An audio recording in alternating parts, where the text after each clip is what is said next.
За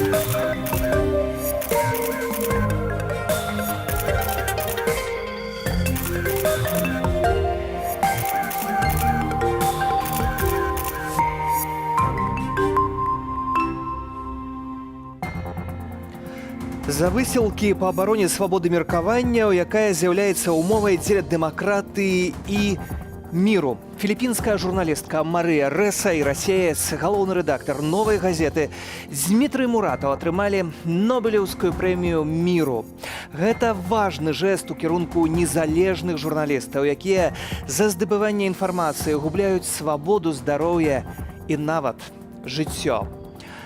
Ігор Домнікаў, Юрый Шчекачыхін, Анна Паліткоўская, Стас Маркелаў, Анастасія Бабурова, Наташа Эстэмірова. Вось гэтыя людзі атрымалі сёння Нобелеўскую прэмію. Гэтак сказаў галоўны рэдактар «Новай газеты».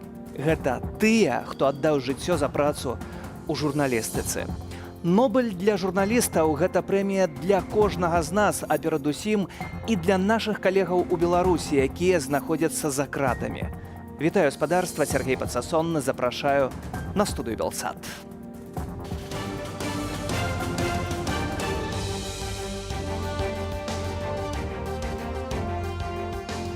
The Nobel Peace Prize for 2021 to Maria Ressa and Dmitry Muratov.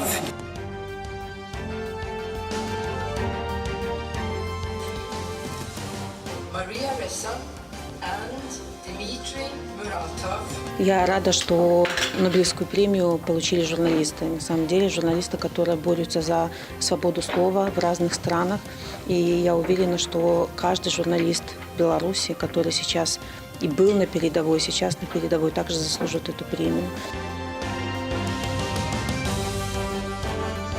Хотелось бы поздравить Марию Рессу, Дмитрия Муратова. Кстати, буквально несколько недель тому назад мне пришлось познакомиться с Дмитрием Муратовым. Шматлікія прагнозы і чаканні букмекераў не спраўдзіліся, а сам Дмітрый Муратаў жартаваў, што калі пабачыў званок з Нарвегіі, то не падняў слухаўку, бо палічыў гэта нейкім падманам. Але ўжо няма аніякіх сумневаў. Галоўны рэдактар «Новай газеты» з Нобелеўскай прэміяй міру. І вось ягоны каментар. И это премия Ани Политковской, Юры Щекочихина, Игоря Домникова, Насти Бабуровой, Стаса Маркелова, Наташи Эстемировой. Тех наших павших профессионалов, которые отдали за профессию свою жизнь. Вы понимаете, поскольку эти премии не даются, вот эти Нобелевские премии мира не даются посмертно, то я считаю, что просто они так придумали, чтобы ее получила Аня, но как-то через старые руки. А ўжо цяпер, гаспадарства, з намі на сувязі журналістка «Новай газеты», беларуская журналістка, якая 18 гадоў працуе ў рэдакцыі, Ірына Халіп. Вітаю. Добрый вечер, Сергей. Спадарыня Ірына, віншаванне, безумоўна, і для вас, бо гэта прэмія не толькі для Дмітрыя Муратава, гэта прэмія, як ён сам кажа, для ўсіх журналістаў «Новай газеты», перадусім, канешне ж. Вы сказалі ў першых каментарах сёння, што гэта прэмія цалкам заслужаная. Чаму?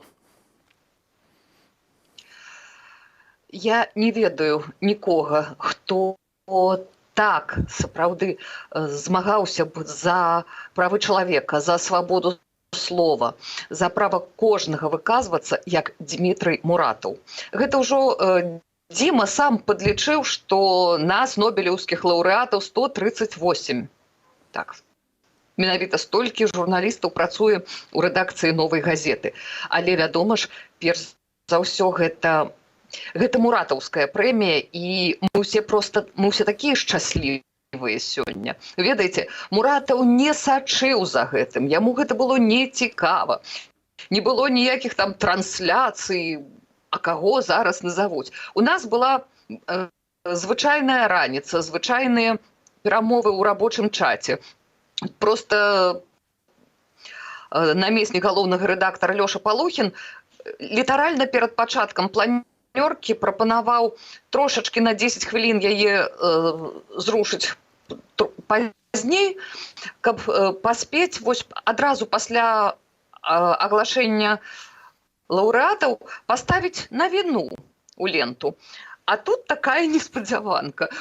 Потым, ведаеце, ужо пасля гэтага, напэўна, на працягу гадзіны наш рабочы чат быў напоўнены толькі нейкімі клічнікамі.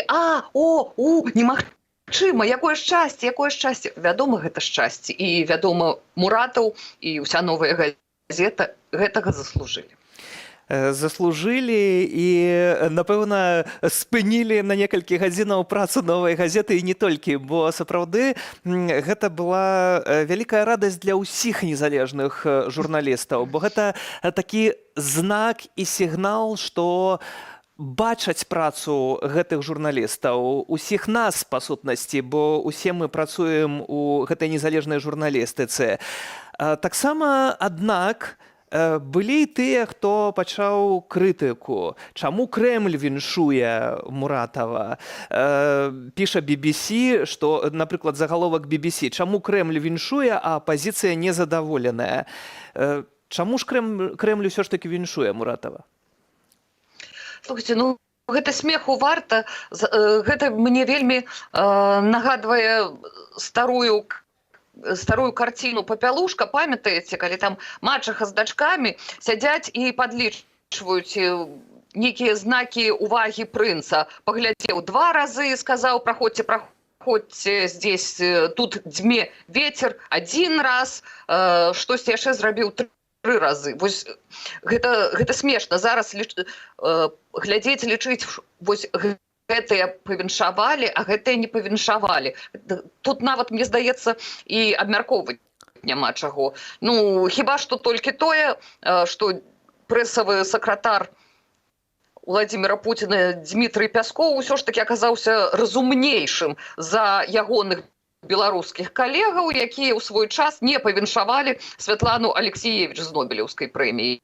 Гэтыя ўсё ж такі змаглі захаваць уласны твар у гэтай сітуацыі. Таксама выцягваюць цяпер, што Радыё Свабода, расійская служба, гаворыць пра тое, што новую газету фінансуе мільярдэр Сергей Адоніяў, які набліжаны да Крамля. Чаму раптам гэта цяпер з'яўляецца?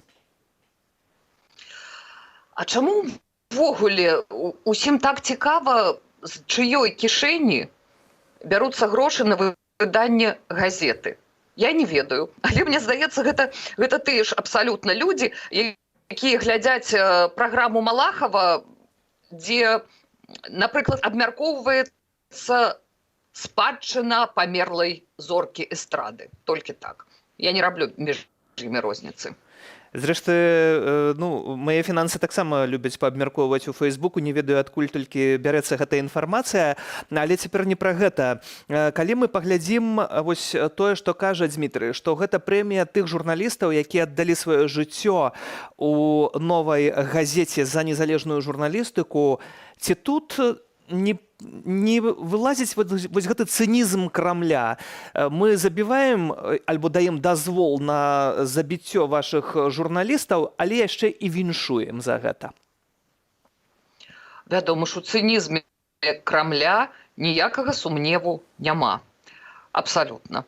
І можа гэта таксама, гэтая прэмія яшчэ сапраўды такі жэст, як сказаў Дзіма Муратаў, вось калі не даюць пасмяротна, дык можа Аня Паліткоўская атрымлівае зараз гэтую прэмію вось праз другія рукі. Так, напэўна, гэта адказ Нобелеўскага камітэта Крамлю, які забівае журналістаў.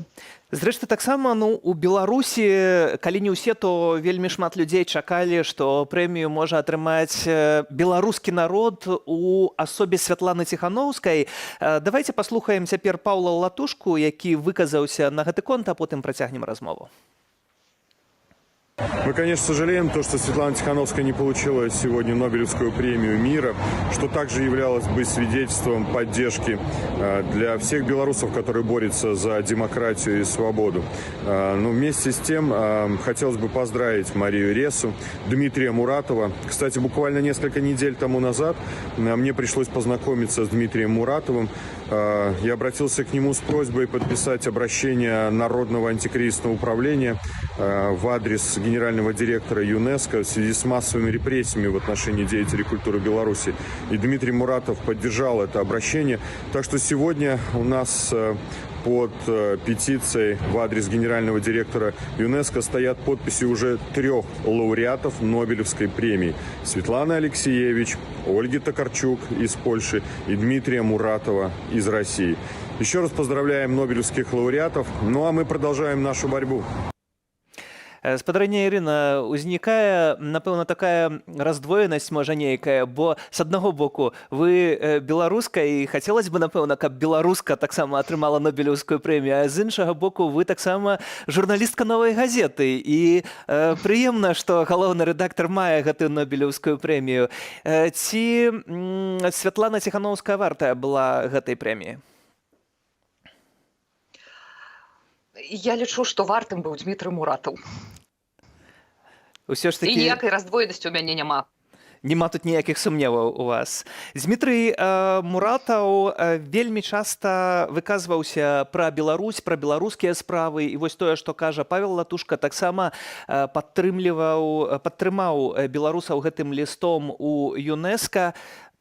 Адзін з нешматлікіх важных асобаў у Расіі.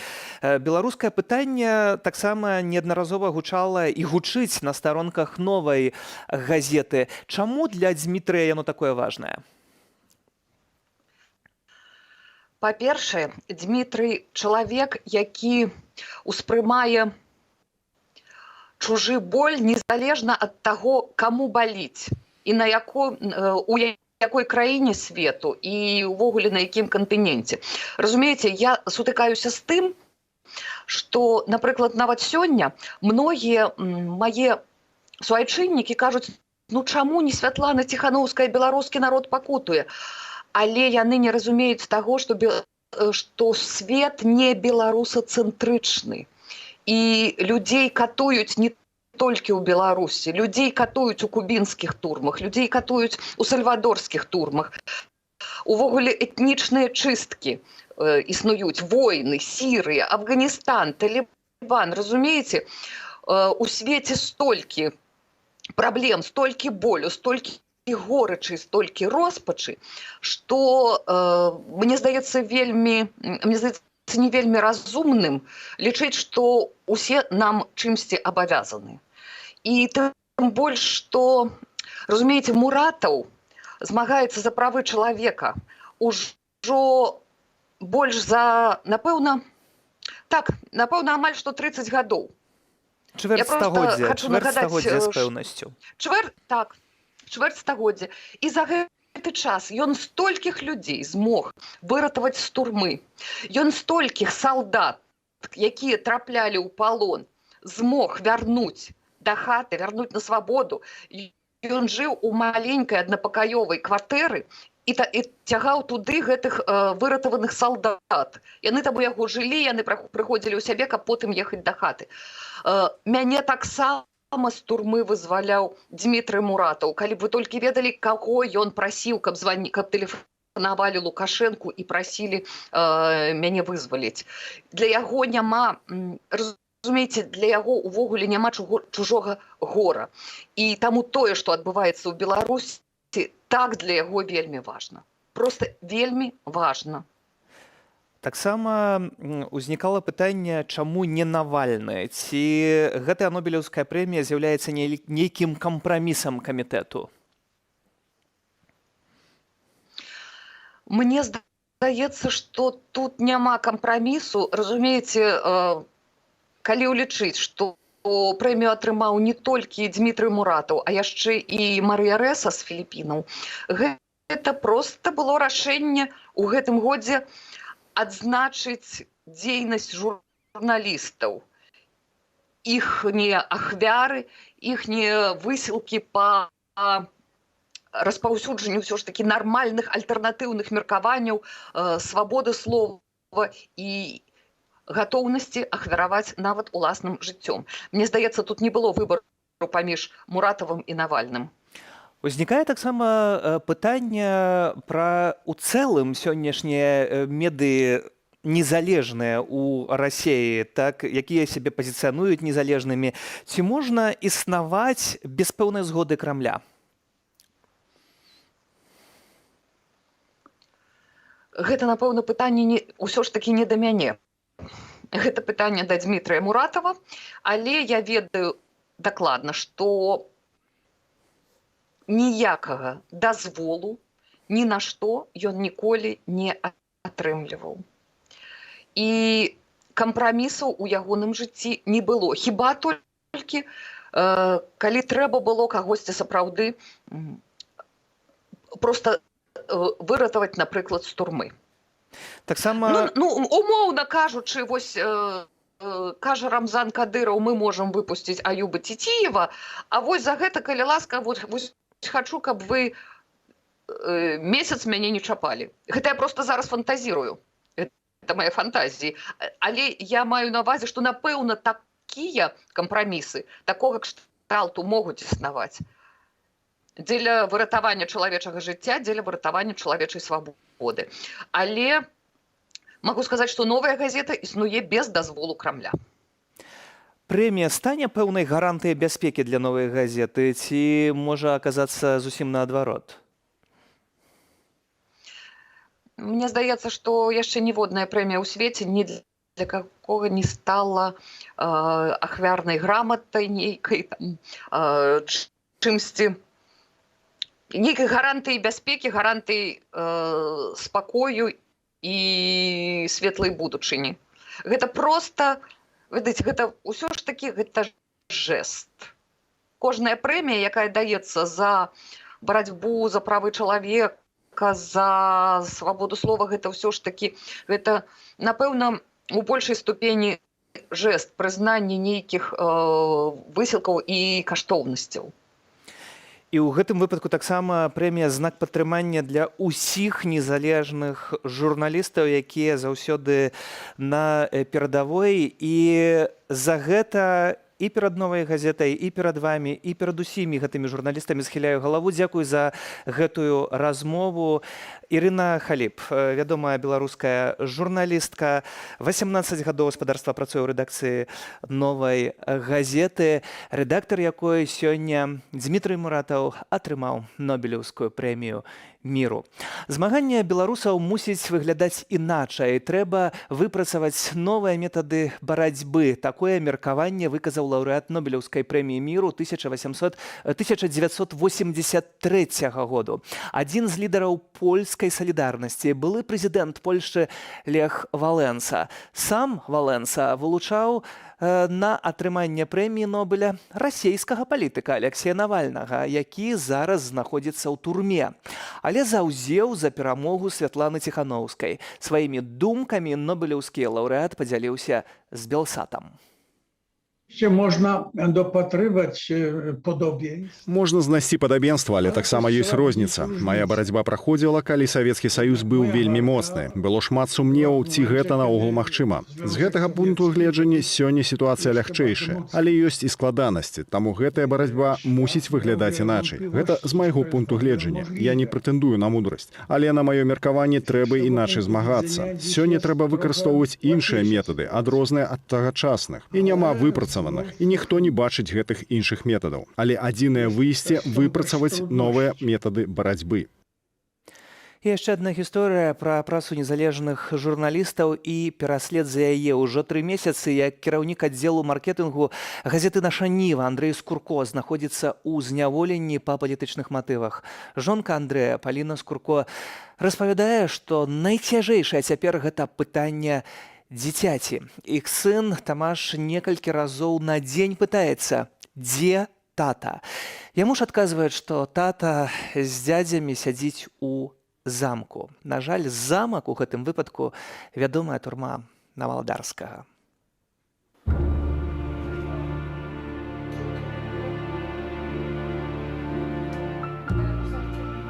И недавно зим глядим картинки, а там Новоградский замок. И он мне все пытается, так показывая на каждую картинку, мовляв, как я говорила, что это.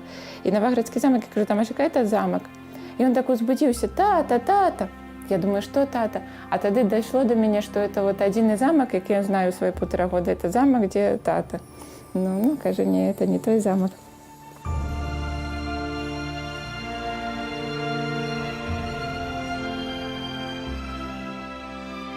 Я так думала, что вот я дорослый человек, Андрей дорослый человек, и все это, кольки там не пришлось, все это мы переживем и перетрываем.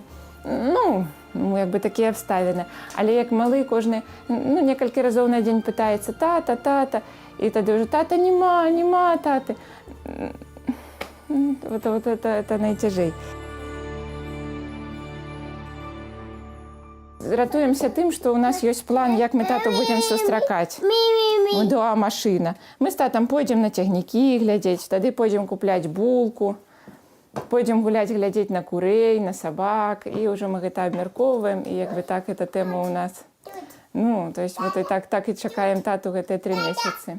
Наш тата вялікі маладзец, ён нам піша вельмі хорошыя такія пазітыўныя, вясёлыя лісты. У кожным лісце ён пасылае Тамашу які-небудзь вершык. Сёння ў мамы з татам шок. Глядзі, Тамаш, сеў Тамашык на гаршок. Не хаваўся і не плакаў, проста сеў і сам пакакаў. Вось тата наш, вось наш тата на прэс-карце, да. Наш тата.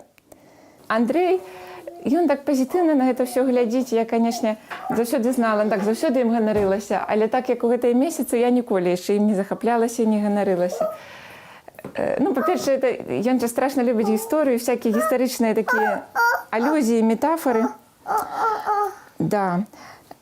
У нейкім лісце ён мне піша, я, кажа, уяўляю, што я от не ў камеры, а плыву на караблі 17 стагоддзя з Англіі некуды ў амерыканскія калоніі.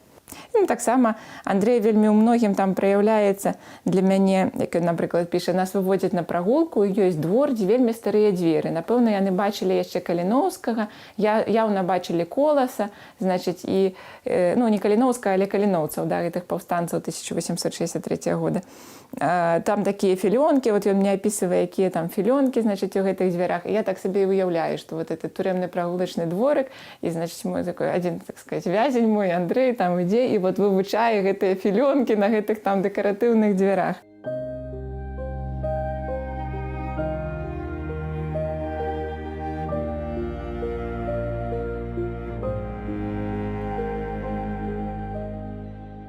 На Акрэсціна у Андрэя пачаліся вялікія праблемы са здароўем. Ён там вельмі моцна захварэў. Мы дагэтуль не знаем, там это быў ковід, ці гэта быў не ковід, але нейкія, ну, карацей, нейкае дайшло да пнеўманіі. Але ясна, ну, то есть не ясна, але на Акрэсціна яму ніхто не дапамагаў. Усё, што яму, я ведаю, толькі давалі парацетамол. Я ведала са слоў адваката, што ён вельмі кепска выглядае, што ў яго кепска са здароўем.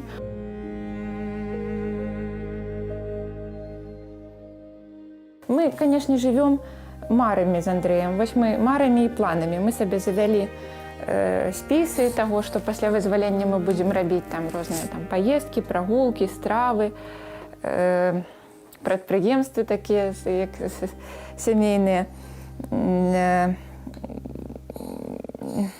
Ну вось, што мы будзем збіраць жалуды з малым у Пількаўшчыне, як мы будзем гуляць у снежкі, як мы ўсталюем шведскую сценку для малога, як мы будзем сядзець каля печкі. У Андрэя ёсць хата ў вёсцы у Пількаўшчыне. Вось эту хату пабудаваў яго прадзед, якога раскулачылі, выслалі. Там вельмі цяжкі ў яго быў складаны лёс, як і ўсіх людзей, якія жылі ў 20 стагоддзі. Яго выслалі, і пасля ён вярнуўся пасля смерці Сталіна. Разам з жонкай, уже вельмі старым немоглым чалавекам, хату забраў, калгас уже некуды адвёз. І вось ён прыехаў на гэту пустэчу, да, на гэтую дварышча на гэтае, да, дзе нічога не было, і стаў будавацца наново. Тут як тут ставіцца да абвінавачання? Ну, яно абсурднае, як і ўсе абвінавачанні нашага часу. То есть это высмактана з пальца, і тут, ну, мы бачым, што няма ўжо СМІ, ад якіх не сядзяць людзі. А цяпер я ўспамінаю, як мы з ім стаім у калідоры, і ён толькі так мяне пацалаваў моцна і кажа, я тебя люблю, а я кажу, я тебе таксама люблю, ты памятай, і ось калі тебе пасадзяць, ты памятай, як да гэта ўсё ставіцца. Кажу, вспомни, як у антраполагаў метад уключонага назірання. Это такі метад, калі антраполаг адначасова як бы і жыве ў гэтай супольнасці, а гэта адначасова як бы і над ёй і даследуе. Ну, гэта насамрэч псіхалагічна, да, у такіх умовах, як турма, у маім разуменні павінна трошкі дапамагаць. Бо ты як бы адначасова і старонні назіральнік, і даследчык гэтага ўсяго гэтага. Пасля яго ўжо выводзяць, і я іду за ім па дарожцы. Тут это натоўп тых людзей у масках, у кепках, ён сярод іх, ён засадзяцца ў бусік, ён так спыніўся і кажа, я тебе люблю, я кажу, я тебе абажаю, тут дзверы зачыняюцца. А Андрэй у апошнім лісце смяецца, кажа, столькі атрымаў лістоў ад людзей, якія, я думаў, мяне і не памятаюць, што сам сабе смяюся, варта было сесці хаця б для таго, каб зразумець, колькі людзей цябе любяць. Такое вось мне піша. І я таксама пра гэта падумала, што, ну, канешне, гэта сітуацыя прынесла разуменне таго, колькі народу цябе цэняць і гатовыя памагчы незнаёмага і незнаёмага. Фільм, які здымаўся сярод людзей у поўні эмоцыяў ва ўзнёслы і цяжкі час пасля выбараў 2020-го. «Калі кветкі не маўчаць». Новую стужку рэжысёра Андрэя Куцілы прэзентуюць у асноўным конкурсе дакументальнага кіно варшаўскага кінафестывалю.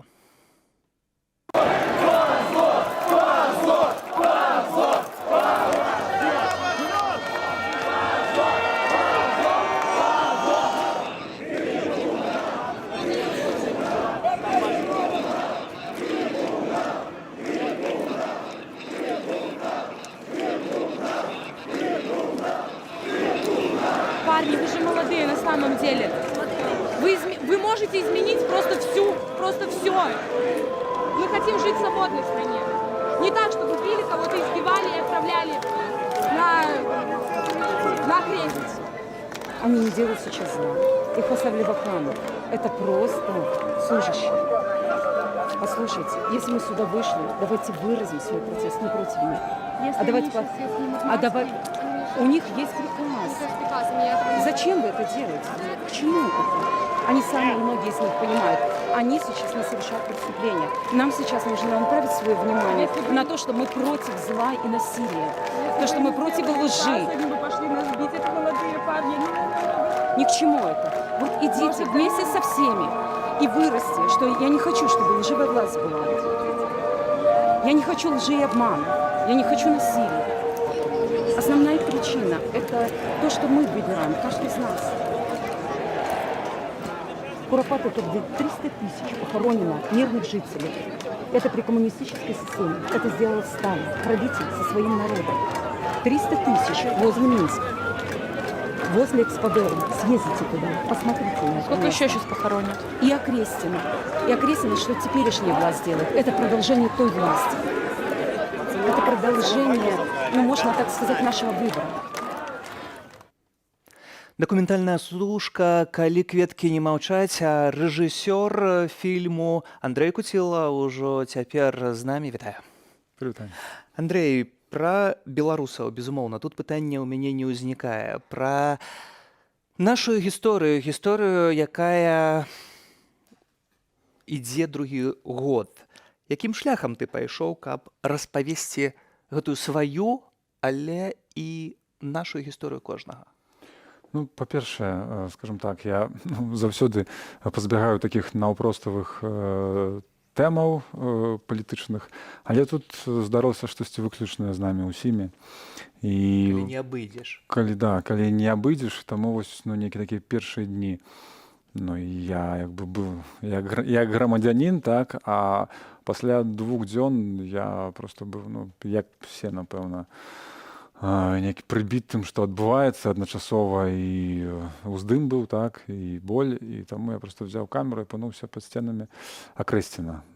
І в той момант я пачаў здымаць людзей, і мне было цікава паназіраць, хто гэта, што гэта, і зрабіць пэўную такую галерэю партрэтаў, хто гэтыя людзі, паказаць іх чаканне, іх надзею, іх як бы размовы, і такім чынам паўстаў кароткаметражны фільм «Муры», і я падумаў, што ну пэўна вось штосьці я зрабіў на гэтую тэму. Так, ну і хопіць. Але пратэсты цягнуліся, развіваліся, і я нейкім чынам адчуў, што можна працягваць, але такой кропкай стала тое, што моя сястра трапіла таксама за сцены Акрэсціна. То бок это было ўжо датычнай маёй сям'і, то ўжо перасло ў нейкую асабістую гісторыю.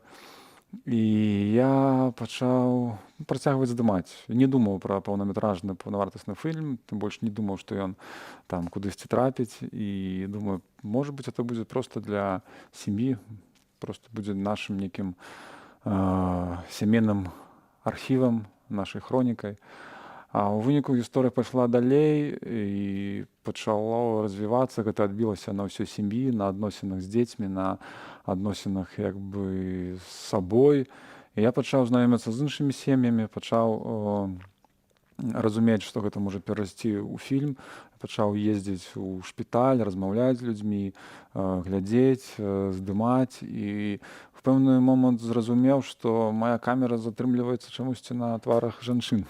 Ну, зразумела, потому што все былі ўражаны. Жаночы пратэст. Жаночы пратэст, так. Зразумела, што пацярпелі фізічна больш мужчыны, але, хто ведае, думаю, боль унутраны можа быць нават больш у жанчын, у маці, так, у жонак, у сестёр, як бы мы ўсе разам. Але чамусьці вось гэты складнік жаночы мяне найбольш як бы узрушыў, і я пачаў здымаць жанчын. Як бы я пачаў здымаць сем'і, асобных жанчын, на вуліцах выпадковыя размовы падчас пратэстаў.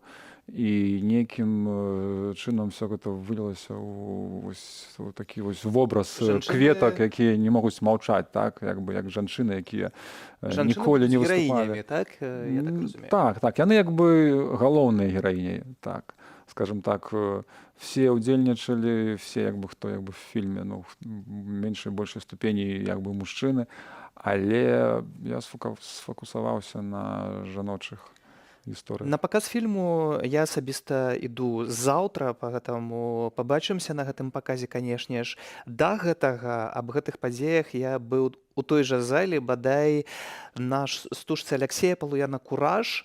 Цяпер твой фільм, тэма тая ж. Калі скончыўся фільм «Кураж», то ў зале была цішыня нейкі момант, а потым былі авацыі. Якіх ты эмоцыяў чакаеш ад гледача?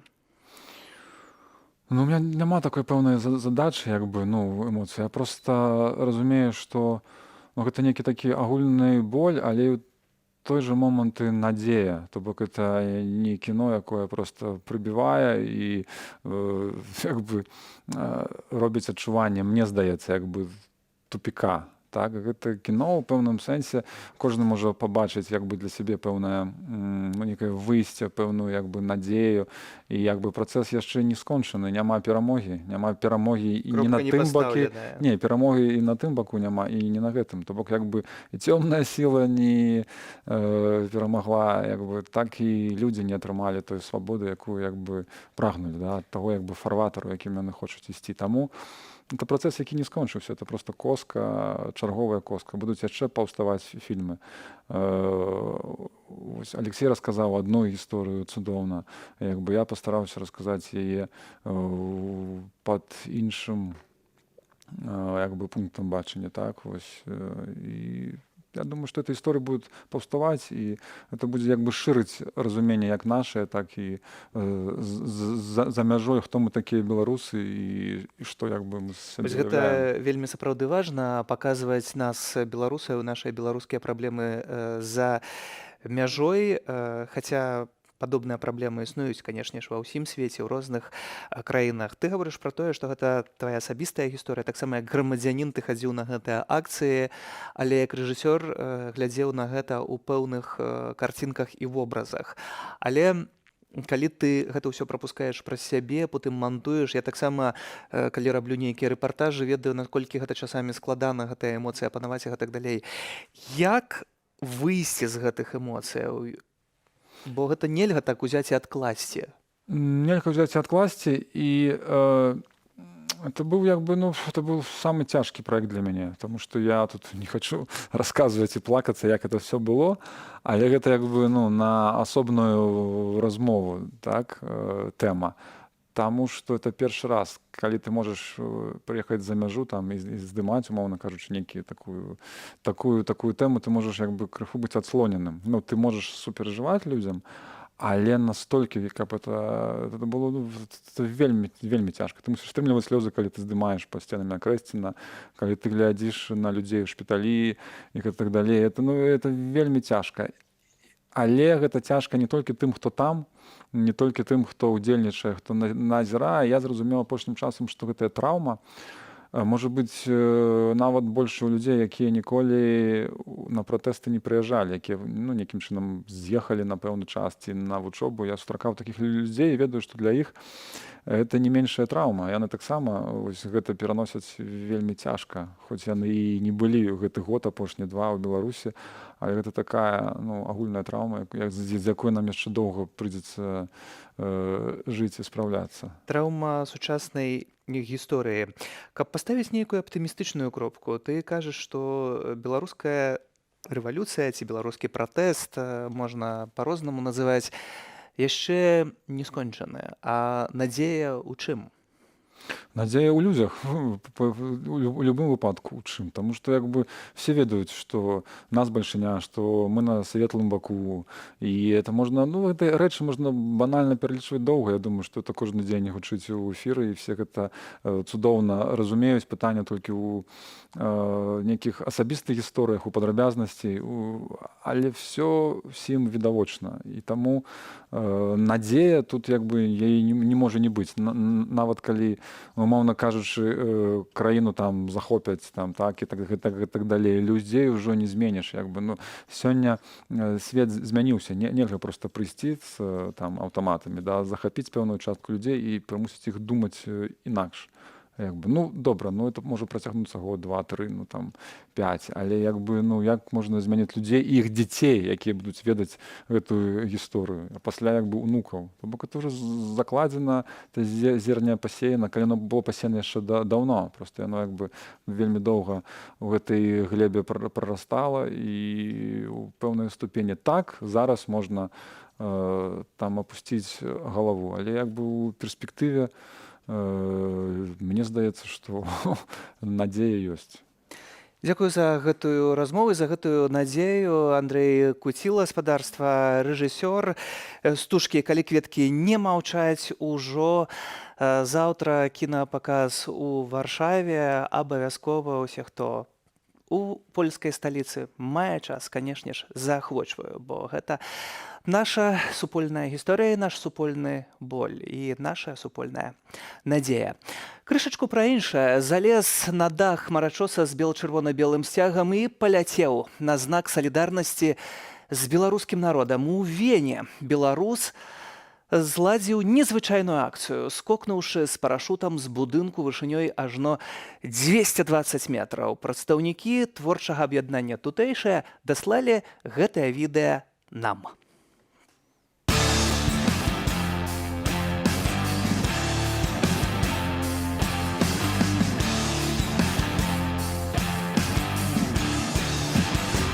Я выхожу! Я той самый, я такі ж самы, задзяўбаны марнымі справамі. Ты не ў галечы, ёсць дзе прылегчы, ёсць чым сагрэцца на цёплае печы. Уваліліся ў хату, я на лаве сяджу, пад лавай сякера. Я выхожу!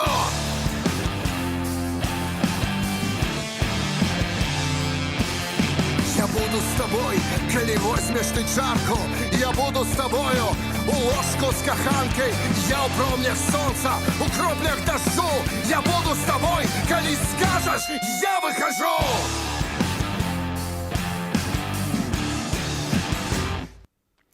А А ў нас чарговы зліў ад ініцыятывы былых сілавікоў «Байпол».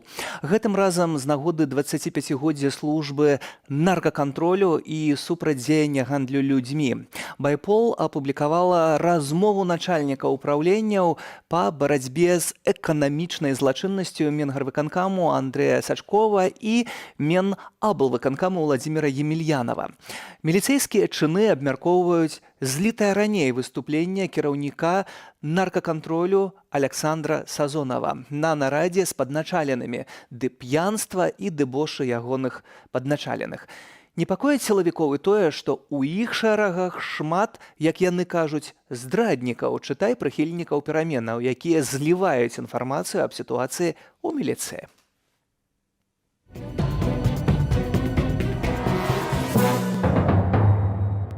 Алло. Да, Андрюх. Ты не читал, вон на Байполе выложили сегодня? Не. Сазонов залетный ку... Сазонов? Какой Сазонов? Ну, мой начальник наркоконтроля. А он там учудил что-то? У него вообще у него в этом году неплохо. Значит, у него в том году с***ался черт. Он сейчас Матвейчук, он в Байполе. Значит, в начале года у Сазонова пьяный руль, причем отсюда с аппарата. На выходных на этих у него еще один бухой, тоже с аппарата, майор там. Тоже за рулем? Нет, устроил там, был на больничном, поехал к другу, наебался, устроил конфликт, там вызвали милицию. Ну, традиционно всех отсусил. Вышла соседка, которая вызывала милицию, причем 2 раза, что у них громко играет музыка. Он сказал, соседку, ты шкура, проститутка там на него. Короче, его на свидетельствование 2,42 промилле. Я говорю, ну, в криминальном месте. И тут, короче, а он на той неделе готовили какой-то ролик для ОНТ. Значит, и там вот про этого, про Матвейчука, этого, что он предатель, но... Уехал, да? Да, он тут подонок, лентяй, результаты нулевые.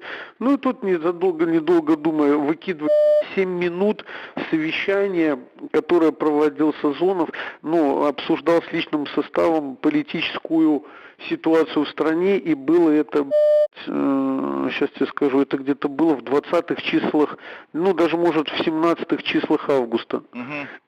Он там такие коры мочит, пи***ц, блядь. Например? Ну, вот тут, блядь, вы же понимаете, ну да, пи***т людей, а что? Потому что это война, нахуй. А где там разберешься, где наш, где не наш? Тут как во Вторую мировую победишь, и немцы, блядь, получали, и тут и винные, и невинные. А что? И такой, а что вот, которые на цепи были, рассказывали, лежит там где-то, у него в сумке что-то шевелится. Говорит, где-то что у тебя там? А он говорит, так я ж тут рыбалки ехал, тут у меня пару лещей, типа, еще живые. И там хихи-ха-ха в таком русле. Короче, там Это все выкинули? Да. На Тутбае? Да, ну уже на Тутбае тоже есть. Ну, ясно. А что тут, смотрю, вот Ник и Майк опять выложили запись с Алми. Ну, выложили. Не знаешь таких ***лов? Один был в Ноне, другой в Губой. Предатели. Я тебе скажу, таких еще, блядь, знаешь сколько в милиции, блядь? Кто найдет, блядь? Сейчас каждый второй, блядь, это ж мы с тобой старые боевые офицеры, а сейчас пи***ки, блядь, насобирают и скажут, блядь, а мы специально работаем, чтобы вот собирать, зарабатывали баллы. Ну. Вось такія, спадарства, старыя баявыя афіцэры, як самі пра сябе кажуць. А ці сапраўды кожны другі сілавік гатовы зліваць інфармацыю? Новы зліў пракаментаваў прадстаўнік «Байпол» Матвей Купрэйчык. Большая часть сотрудников, она за перемены. В любом случае. Потому что каждый видит, что посадить человека в тюрьму на 2 года за нарисованный флаг на каком-то заборе или за вывешенные бело-красно-белые ленточки, это ненормально, это не в рамках закона. Также мы можем посмотреть на тот же момент, когда сотрудники Альфа КГБ врывались в квартиру Андрея Зельцера. Это, естественно, противозаконно. Поэтому любой адекватный сотрудник, который маломальски знает уголовно-процессуальное законодательство или иное, он понимает, что вся деятельность хунты незаконна. Все видят, что в таком режиме существовать просто невозможно. Любой сотрудник скажет, что именно сейчас работать в системе практически невозможно, потому что система начинает пожирать сама себя. Можем заметить, что то же самое Главное управление собственной безопасности прослушивает практически каждого начальника, старается затронуть прослушкой как можно больше сотрудников различных силовых ведомств. И каждый сотрудник теперь не может быть уверен в том, что впоследствии эта прослушка не сыграет против него. Міграцыйны крызіс на мяжы з Беларусю не спыняецца, спадарства, а ў Брусэлі думаюць, што з гэтым рабіць, прымаюцца рэзалюцыі і шукаюцца шляхі развязання. Уже цяпер з намі на сувязі еўрадэпутатка, экс-міністрка абароны Літвы, спадарыня Араса Юкнявічыене. Госпожа евродепутат, добрый вечер. Добрый вечер. Не слишком ли мягок Евросоюз в своих действиях, когда смотрим на то, что делают из Минска? Ну, я не думаю, что мягок, но резолюция, которая была принята в парламенте, я могу ответить за Европарламент, она говорит про очень жесткие меры и призывает Европейскую комиссию и все государства даже к трибуналу, чтобы создавать специальный трибунал для режима Лукашенко, чтобы они знали, что все-таки рано или поздно правда придет и конец придет таким режимам, как сейчас в Белоруссии. Таких режимов просто не может быть в Европе, в европейском континенте. И об этом говорится в этой резолюции, и она была принята. Более 500 евродепутатов голосовали. Да, 506 депутатов были за, но против 29, воздержались 139, а это почти четверть. То есть, получается, Евросоюз не говорит здесь одним голосом. Ну, никогда так и не бывает. Даже чаще всего, например, резолюции насчет России, насчет Навального, насчет Белоруссии принимались 470, 480, а сейчас даже больше было, чем раньше, потому что у нас в парламенте есть крайние левые, которых мы называем коммунистами, которые когда-то были коммунистами, очень с Кремлем они связаны, и правые, эти крайне правые, которые, ну, тоже, вы знаете, там и партия Ле Пен, и другие Франции, они тоже, у них тоже деньги иногда идут с помощью Кремля, и они всегда поддерживают. Так что это уже, ну, всегда так бывает. Но насчет да, пожалуйста. то, что мягкие или не мягкие, то, конечно, и вот в этой резолюции есть предложение, призыв к европейским лидерам, чтобы они взялись еще жестче, и чтобы лидерство показали бы, потому что надо особенно поддержать тех людей, которые борются, и лидеры демократической Белоруссии, о них тоже говорится в резолюции, что это очень систематично и отлично работает, старается, что может. Но вы знаете, ведь не Европейский Союз, у Европейского Союза нету таких сильных инструментов, чтобы помочь людям избавиться от таких диктаторов, потому что с Европейским Союзом у Белоруссии нету, ну, как бы сказать, таких и связей. Ну вот министр иностранных дел Венгрии говорил на Афинском демократическом форуме, где я присутствовал, что Евросоюз исчерпал средства воздействия. Мы можем, как говорил он, принимать резолюции, вводить санкции, но больше ни на что не способны. Ну, все ведь понимаем, что если бы не поддержка из Кремля, если бы не поддержка Путина, то этого режима давно уже в Белоруссии не было бы. Сами люди, они бы голосовали совсем по-другому. Особенно сейчас, я думаю, после таких репрессий, которые мы видели. Так что вся ответственность лежит на Путина, на Кремль. И они сейчас как бы как сиамские двойняки. Они одинаковые, потому что друг друга поддерживают, и особенно Особенно это видно. И в этой резолюции тоже говорится, что если дальше Путин будет так поддерживать Лукашенко и его кровавый режим, то и к Путину надо за как раз эту поддержку, и Кремлю, и России надо думать о санкциях вот как раз из-за этого. Но мы все помним Так что санкции. это, конечно, нелегкий вопрос. Мы все помним санкции за оккупацию Крыма, за аннексию Крыма. Санкции есть, но Крым там, где и был. Россия себе его оккупировала и никуда не уходит. Точно так же война на востоке Украины продолжается при помощи и с участием России. Поэтому эффективен ли здесь санкционный путь вообще? Потому что и внутри Беларуси, внутри оппозиции белорусской даже мы слышим очень часто сегодня голоса критики по отношению к санкциям. Но, вы знаете, надо определиться, конечно, санкции – это не все. Санкции – это один элемент только давления, как бы сказать, на все режимы недемократические, авторитарные, на все диктатуры. Но они действуют, конечно. И неправда, что они не действуют. Есть подсчеты, есть экономисты, которые подсчитали уже, что санкции действуют. Но насчет времени, посмотрите на историю. Нас, Литву, оккупировали в 1940 году. И непризнание этой оккупации и давление на Советский Союз, он был долгим.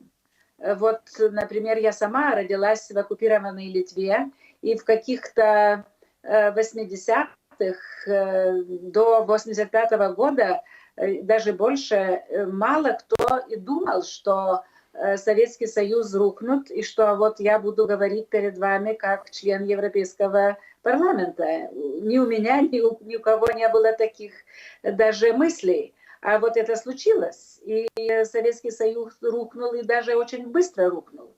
Так что я уверена, что при моей жизни еще такие режимы, как не сильно они, не сильно они старались быть сейчас, они рухнут. И просто надо иметь терпение и делать очень стратегические шаги насчет этого. Очень сложно иметь терпение, если на границе то что-то бросают, как говорят польские пограничники, то уже стреляют из холостых патронов, как заявляет пограничный комитет в Варшаве. У нас есть видеозапись пресс-секретаря. Давайте послушаем и потом продолжим. Польскія службы пакуль трымаюць сябе ў руках і не рэагуюць на правакацыі беларускага боку, таму што гэта можа яшчэ больш абвастрыць сітуацыю на мяжы. Калі будзе трэба, то мы адкажам. Але яшчэ раз падкрэслю, мы стараемся не напальваць сітуацыю. Пакуль мы чуем стрэлы халастымі патронамі і выяўляем муляжы бомбаў. Спадзяюся, на гэтым яны і спыняцца. Провокации, которые постоянно повторяются на границе, как на них реагировать в этой ситуации? В Польше уже второй месяц продолжается чрезвычайное положение, да, в этих приграничных районах. Литва также борется с этими потоками мигрантов. Все понимают, откуда идет эта проблема, но каковы стратегии? Как раз об этом говорилось вот и в этой резолюции, и очень сильно про это говорила комиссар Ylva Johansson, которая ответственна как раз за эту часть в Европейской комиссии. Все понимают в Европейском Союзе, что это гибридная атака. И помощь приходит, если еще несколько лет назад, например, на строение этой физической границы, я думаю, не было бы одобрения, то сейчас нету никакой критики по этому поводу, и мы думаем, что в будущем даже будет и помощь от Европейского Союза на эту физическую границу. И то, что сейчас не принимаются беженцы, только те, которые видно, что им нужна гуманитарная помощь, принимается в нашу территорию. Это тоже очень новый, как бы сказать, элемент борьбы с нелегалами. У меня Так вопрос. что Европейский Союз для Литвы очень сильно помогает. Мы работаем очень откровенно. И комиссар Йоханссон сказала про Литву очень одобрительные слова во время дискуссии насчет Белоруссии. Гуманно ли то, что вы говорите, то, что делает Литва и Польша? Вы говорите, что пропускаем только тех, кто действительно требует помощи.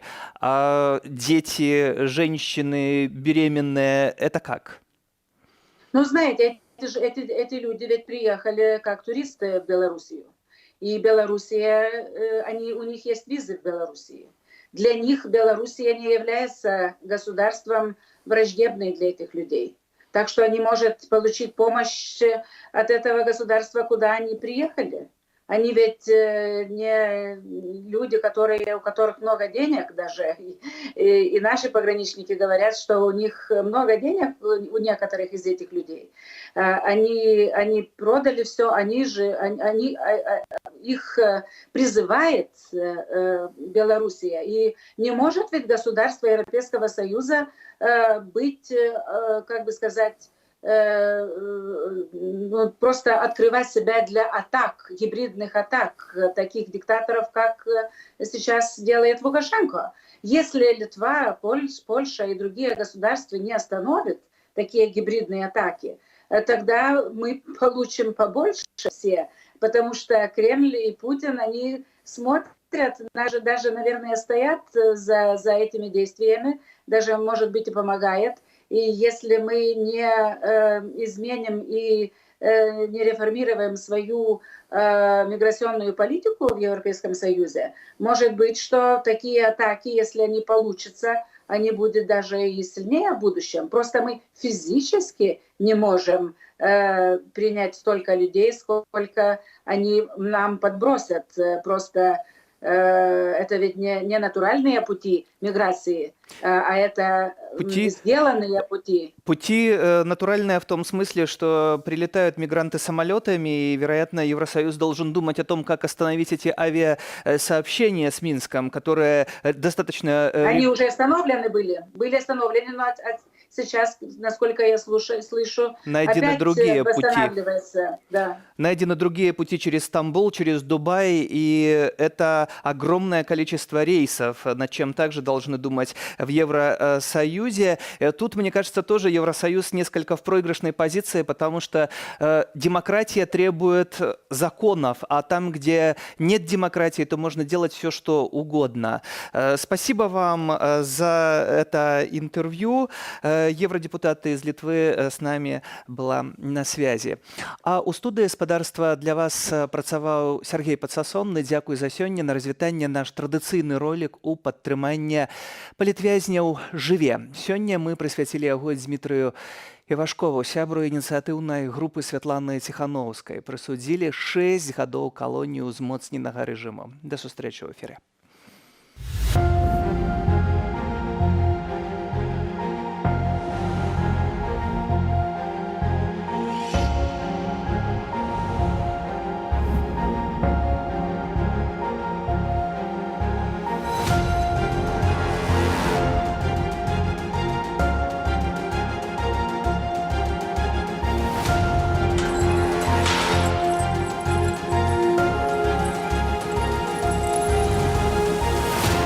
Справядлівасць пераможа, і ў гэтым я нітрохі не сумняюся.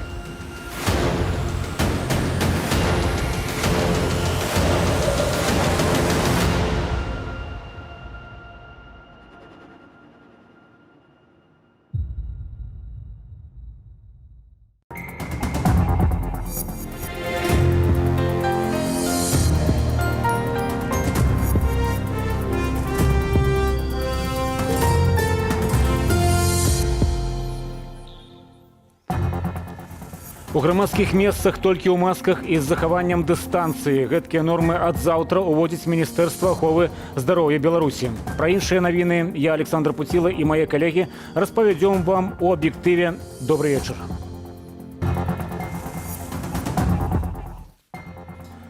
стрэлы на беларуска-польскай мяжы. Пакуль стрэлы халастымі патронамі і выяўляем муляжы бомбаў. Спадзяюся, на гэтым яны і спыняцца. Зверства міліцыянтаў не забудзем, не даруем.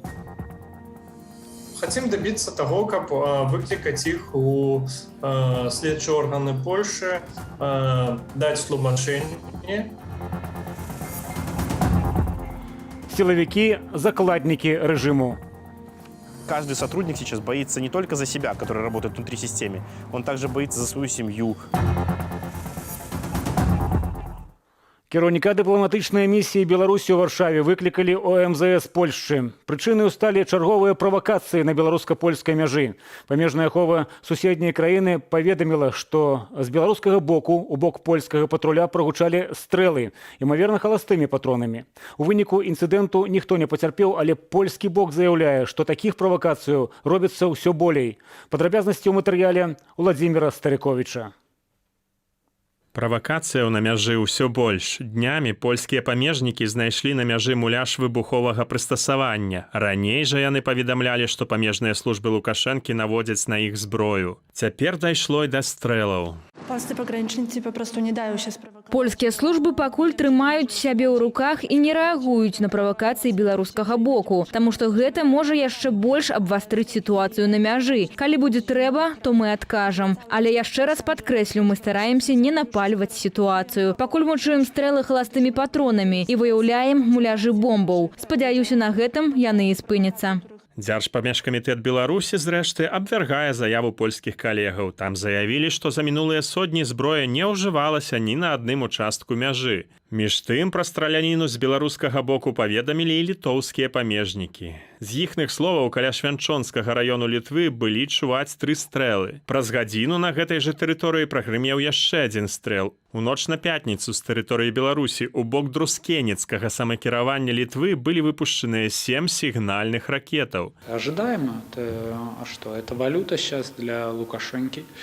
Он якобы обостряет эту ситуацию и показывает, насколько он важен, контролирует ситуацию и так далее для Кремля. Это вопрос денег первым делом. Режиму Лукашенко хотелось бы сесть за столом переговоров, но я думаю, что он заблуждается, что такими действиями он имеет больше аргументов. Сёння таксама ў Люксембурзе адбылася сустрэча міністраў унутраных справаў Еўразвязу, дзе ў тым ліку абмяркоўвалі арганізацыю беларускім рэжымам шляхоў нелегальнай міграцыі ў краіны ЕС. З майго пункту гледжання гэта гібридная атака на Еўразвяз з боку Беларусі, з боку рэжыма Лукашэнкі. Толькі за апошнія сотні польская памежная служба спыніла больш за 500 спробаў нелегальнага мінання мяжы з боку Беларусі. З пачатку жніўня такіх спробаў зафіксавана каля 15 000. Владзімір Старыковіч, Белсат. З правамі беларусаў унутры краіны пагаршаецца. Лукашенко і ягоныя хаўруснікі ўся ж парушаюць міжнароднае заканадаўства. Беларускае пытанне гучала ў Радзе бяспекі ААН. Паралельна краіны захаду дапамагаюць рэпрэсаваным. Варшаўскае бюро Копаць і Забароўскі бясплатна дапаможа пакараць сілавікоў, адказных за гвалт і катаванне беларусаў, што доўжыцца больш як год. Працягне Юлія Цяльпук. Пацярпелыя ахвяры бязмежжа беларускіх сілавікоў могуць бясплатна атрымаць юрыдычную дапамогу высокага ўзроўню. Народнае антыкрызіснае ўпраўленне падпісала дамову з варшаўскаю прэстыжнаю адвакацкай канторай Копец і Забароўскі і перадала туды першыя 3 справы. Мы з іх дапамогу хацім выклікаць тых людзей, якія апазнаны, маюць дачыненне да гвалту на тэрыторыі Беларусі. Хотим добиться того, как выкликать их у следующие органы Польши, дать тлумачение. Ну, а коли яны адмовяцца прыязджаць, ну тады будзе падстава размаўляць ужо і пра міжнародны розыск, пра Інтэрпол. Гаворка пра так званую універсальную юрысдыкцыю. Прозвішчы беларусаў, справамі якіх ужо заняліся ў Варшаве, стануць вядомыя толькі пасля перадачы матэрыялаў у польскі суд. Затрыманы летась 10 жніўня Менчук Валерый Саламазаў распавядае пра сваю справу яшчэ да разбіральніцтва. Ягоныя сведчанні нямецкім юрыстам перадалі прадстаўнікі тамтэйшай дыяспары. Меня просто остановили, окружили, скрутили, связали, избили, потом пытали. Сейчас на фоне событий, что появились видеозаписи, как пытают в колониях в России. Дело в том, что мне глава заводского РОВД Кислов Кирилл Станиславович обещал точно такую же пытку. Он мне сказал: я засуну тебе палку, я тебя посажу к зэкам в камеру, они тебя опустят. Еўрапарламент напередодні прийняв резолюцію адносно Білорусі з двома закликами: термінового прийняття 5-го пакету санкцій супраць режиму, розгляду справи Білорусі у Міжнародним суді ААН. Эстонія тэрмінова склікала нефармальную нараду. У Радзе бяспекі ААН прамаўлялі кіраўнікі і намеснікі міністраў замежных справаў Эстоніі, Латвіі, Літвы, а таксама палітолагі, кіраўнікі праваабарончых арганізацыяў. Наша платформа ў справе Беларусі была створана для збору, кансалідацыі, захавання інфармацыі і доказаў грубых парушэнняў правоў чалавека, якія з'яўляюцца злачынствамі ў плашчыне міжнароднага права. Гэта паспрыяе крымінальным расследаванням і ў судовай галіне ў адпаведнасці з нормамі міжнароднага права. Спікеры падкрэслівалі, што усе віды рэпрэсіяў маюць арганізаваны характар. Пра гэта 6 кастрычніка вялося і ў Еўрапарламенце, пасля чаго прагучала прапанова паставіць спадара Лукашэнку перад міжнародным трыбуналам. Пра сістэмнасць рэпрэсіяў кажа і Валерый Саламазаў, справу якога сярод сотні падобных расследуе пракуратура ў Нямецчыне. Ейная мэта – пакараць вінаватых і прызнаць Александра Лукашэнку тэрарыстам. Несмотря на то, что происходило в разных местах, с разными людьми в разное время, у всех примерно наблюдается похожий паттерн. Поэтому это признак централизованного управления, централизованного насилия. И, конечно, это будут рассматривать как централизованное насилие против своего народа. Таго ж на міжнародным узроўні дамагаецца народнае антыкрызіснае ўпраўленне. Офіс Ціханаўскай просіць прызнаць рэжым нелегітымным і злачынным. Спадзеў прыхільнікаў пераменаў на тое, што крок наперад зроблены, а таксама, што да расследавання справаў гвалту ў Беларусі далучацца чарговыя заходнія краіны. Юлія Цельпук, Белсат. Нобелевскую прэмію міру за 2021 год сёння атрымалі журналісты. Гэта галоўны рэдактар расійскай новай газеты Дмітрый Муратаў і кіраўніца сайту «Раплер» Марыя Рэса з Філіпінаў. Паводле камітэту ўзнагарода прысуджаная за высілкі ў абароне свабоды слова, якая ёсць умоваю для дэмакратыі і захавання міру. Сёлетняя прэмія праз беларускую прызму ў матэрыяле Валеры Руселіка. Іхная адважная праца выклікала гнеў у кіраўнікоў Філіпінаў ды Расіі і адначасова знайшла водгук у сэрцах тых, каму блізкія ідэалы свабодаў і правоў чалавека. Норвежский Нобелевский комитет постановил уручить Нобелевскую премию миру за 2021 год Марии Рэсе и Дмитрию Муратову за их намаганні у обороне свободы выказывания меркаванняў, якія ёсць неабходнай умовою дэмакратыі і трывалага міру. Хто ж яны сёлетнія лаўрэаты Нобелевскай прэміі міру? Журналістка і кіраўніца выдання «Раплер» Марыя Рэса, вядомая найпершая дзякуючы сваім расследаванням злачынстваў прэзідэнта Філіпінаў Радрыгу Дутэртэ. Дмітрый Муратаў, галоўны рэдактар гэтак нелюбімай Владзімірам Пуцінам расійскай новай газеты. На маю думку, гэта толькі паказвае, што камітэт Нобелевскай прэміі міру зразумеў, што свет без фактаў азначае свет без праўды і даверу. І калі ў вас няма нічога з гэтага, вы, напэўна, не зможаце перамагчы ані коронавірус, ані змяненняў клімату. Если бы я был в Нобелевском комитете мира, я бы проголосовал за того человека, на которого ставили букмекеры. Но я считаю, что у этого человека еще все впереди, имея в виду Алексея Навального. Уважліва сачылі за сённяшняй цырымоніяй у нарвежскай сталіцы і беларусы. І не дзіва, сёлета сярод намінантаў на прэмію былі і нашыя суайчынніцы Святлана Ціханаўская, Вераніка Цапкала і Марыя Калеснікава, а таксама Святлана Ціханаўская адзінаасобна. Лідарка дэмакратычнай Беларусі пры гэтым уваходзіла ў лік найбольш імаверных прэтэндэнтаў на ўзнагароду. Я рада, что Нобелевскую премию получили журналисты. На самом деле журналисты, которые борются за свободу слова в разных странах. И я уверена, что каждый журналист Беларуси, который сейчас и был на передовой, сейчас на передовой, также заслужит эту премию. Потому что Сейчас Беларусь считается самой небезопасной страной для журналистики, независимой, свободной. И то есть эта премия, она отражает проблему многих стран, в том числе белорусской. Што б азначала прэмія Нобеля для ўсіх нас, беларусаў, калі б яе ўсё-ткі атрымала Святлана Ціханаўская? Белсад запытаў у лідара польскай салідарнасці і таксама нобелеўскага лаўрэата Леха Валенсы. Труднейшие методы walki. Гэта азначае найцяжэйшыя метады змагання, бо ўзнагарода Нобеля выдаецца за дасягненне, але часам і каб працягнуць гэтае змаганне, з'яднаць дасягненні з працягам. Спадарня Ціханаўская не мае гэтых дасягненняў, бо папросту не магла іх мець, але другі чыннік актуальны — заахвочваць да мірных, яшчэ раз паўтару, метадаў змагання незалежна ад цяжкасцяў. З гэтага гледзяшча нобелеўская прэмія прыдалася бы Беларусі і спадарні Ціханаўскай таксама. Задаем тое ж пытанне і самой Святлане Тихановской. Конечно, мы были бы рады, это повысило бы интерес к Беларуси как к стране, к нарушениям прав человека, к политзаключенным, к тому, что люди, как много людей сейчас страдают только за то, что хотят изменить нашу страну к лучшему, но получение либо не получение премии, оно по большому счету не влияет на нашу борьбу, кроме как поднятия интереса, потому что это ежедневный тяжелый труд. И мы двигаемся дальше к своей цели. Будут еще награды. Дарэчы, беларускі след можна знайсці і ў сёлетніх нобелеўскіх лаўрэатаў. І Марыя Рэса, і Дмітрый Муратаў горача падтрымлівалі беларускія пратэсты супраць узурпацыі ўлады ў краіне ад самага іх пачатку. Галоўны рэдактар «Новай газеты» быў таксама і адным з падпісантаў адкрытага ліста супраць гвалту ды рэпрэсіяў у Беларусі і ў падтрыманні беларускай грамадзянскай супольнасці. Валер Руселік, Белсад.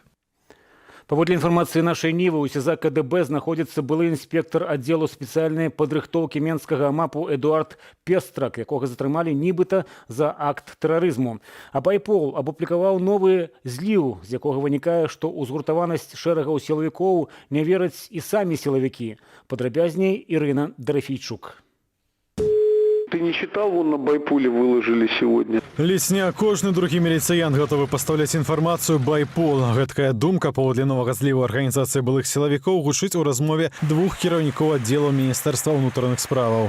А что тут, смотрю, вот Ник и Майк опять выложили запись с Алми? Ну, выложили, блядь. Не знаешь таких пиздоболов? Один был в Ноне, другой в Губопе, блядь. Предатели, блядь. Я тебе скажу, таких еще, блядь, знаешь сколько в милиции, блядь? Хуй кто найдет, блядь. Сейчас каждый второй, блядь, это ж мы с тобой старые боевые офицеры. Доля праўды ў гэтай размове вялікая, лічыць удзельнік Байпол Мацвей Курэйчык, бо цяпер сістэма пачынае жэрці самая сябе. Можем заметить, что то же самое Главное управление собственной безопасности прослушивает практически каждого начальника, старается затронуть прослушкой как можно больше сотрудников различных силовых ведомств. И каждый сотрудник теперь не может быть уверен в том, что впоследствии эта прослушка не сыграет против него. Ребята, спасибо вам! Вы красавцы! На сілавыя структуры Лукашенко зрабіў ставку пасля выбараў і па-ранейшаму можа на іх абапірацца, лічыць аглядальнік Віталь Цыганкоў. У Беларусі аўтарытарная сістэма і сілавікі пасля доўгагадовай такой негатыўнай селекцыі яны нават не задумваюцца, не памышляюць аб нейкім перавароце, не памышляюць аб нейкім павелічэнні сваёй палітычнай ролі. Яны проста тупа выконваюць загады найвышэйшага палітычнага кіраўніцтва, прыватнасці аднаго чалавека і не задумваюцца пра нейкую сваю асаблівую ролю.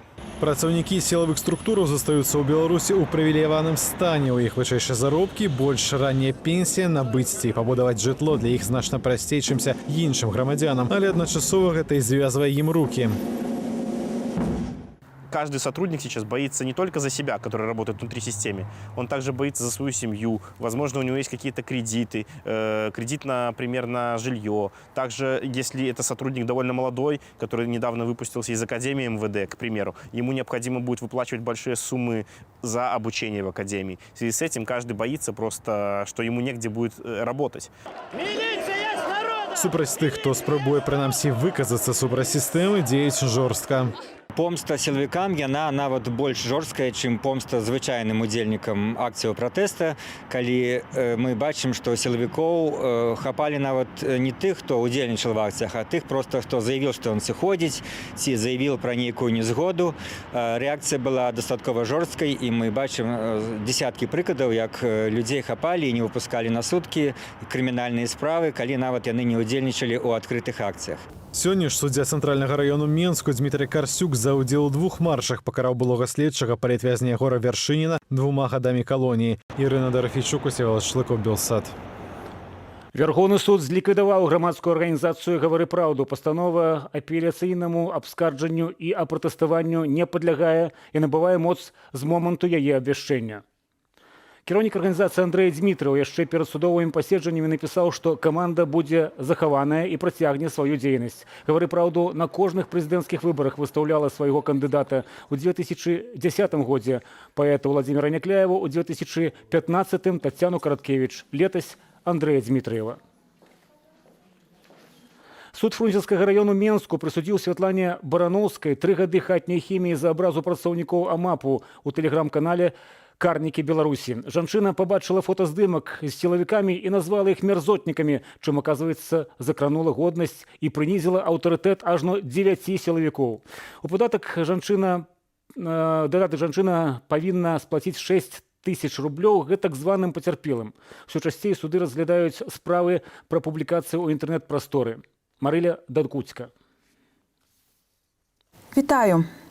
Да маёй свякрові прыйшлі з ператрусам за каментар сына пра здарэнне на Якубоўскага. Не знайшоўшы сына, вынялі ўласную тэхніку сваячкі. Цяпер мы вельмі перажываем за яе. Гэткія паведамленні дасылаюць Белсату гледачы.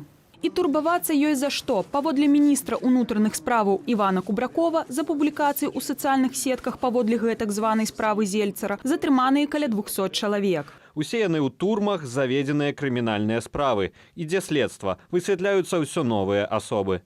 Затрыманні адбываюцца не толькі за каментары ў сувязі са смярцямі Андрэя Зельцара і Дмітрыя Федусюка, але і за публікацыі ў тэлеграм-каналах і нават суседскіх чатах. Потым гэтак званыя сілавікі записываюць вось такія пакаяльныя відэа.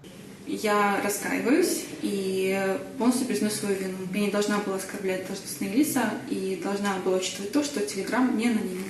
Узятых пад варту найчасцей вінавацяць у злачынствах паводле 2 крымінальных артыкулаў: 369 абразы прадстаўніка ўлады і 130 распальвання сацыяльнай варожасці. Няма такой судовай практыкі, няма магчымасці сапраўды весці дэбаты пра межы гэтай законнасці ў суде. Таму, на жаль, зараз трэба чакаць таго, што любы ваш каментар, калі будзе такая мэта, павялічыць колькасці статыстыку людзей, якія атрымалі гэтыя адміністратыўныя ці крымінальныя прысуды, можа быць успрыняты супраць вас. Дзеля таго, каб не патрапіць пад пераслед, адмыслоўцы ў галіне бяспекі раяць не толькі перагледзець свае паводзіны ў інтэрнэт-прасторы, гісторыі допісаў і паведамленняў, але і наладкі прыладаў. Во всех устройствах есть возможность полностью зашифровать эти устройства, и в айфонах, и в андроидах, соответственно, базовые настройки. Дальше у нас есть возможность включить пароль на отдельные приложения, если мы говорим про мобильные телефоны. Найважнейшае правіла, якое варта засвоіць, не прывязваць свае сацыяльныя сеткі да беларускай сім-карты і не захоўваць нават прыватнага ліставання. Таму найлепей карыстацца месенджерамі, якія дазваляюць аўтаматычна выдаляць паведамленні, як Telegram і Сігнал. Марыля Дакуцька, Белсат. Новы акадэмічны год у Еўрапейскім гуманітарным універсітэце, што ў Вільні, распачаўся урачыста. Сярод удзельнікаў цырымоніі рэктар, прафесары, прадстаўнікі літоўскага ўраду, чальцы дыпламатычнага корпусу. В этом году мы приняли порядка на 57% больше, чем в прошлом году, и мы все понимаем, с чем это связано. Это связано, конечно, с теми событиями, которые происходят в Беларуси в том числе. Студенты поступают в ЕГУ, потому что они стремятся к европейскому образованию, стремятся к независимой академической атмосфере, в которой они смогут получать профессиональное академическое образование. Сёлета ЕГУ прыняў больш за 270 замежных студэнтаў, сярод іх 87% беларусы. У гэтым годзе стварылі 2 новыя праграмы па інфармацыйных тэхналогіях і па гендерных даследаваннях. Плюс да таго, упершыню запусцілі праграму па акцёрскім майстэрстве. Выпускнікі ЕГУ працаўладкоўваюцца ў розных краінах свету, некаторыя з іх вяртаюцца ў Беларусь, каб скарыстаць свае веды на радзіме. Выданне «Аб'ектыву» заканчивается. Наперадзе праграма Змітра Міцкевіча без акрэдытацыі, а ў ёй, сярод іншага, ці знікне ў Беларусі брэнд «Камсамольская праўда» назаўсёды. А таксама, якім чынам Лукашенко хоча выкарыстаць мігрантаў. Я ж з вами развітваюся. До новых сустрэчаў у эфіры.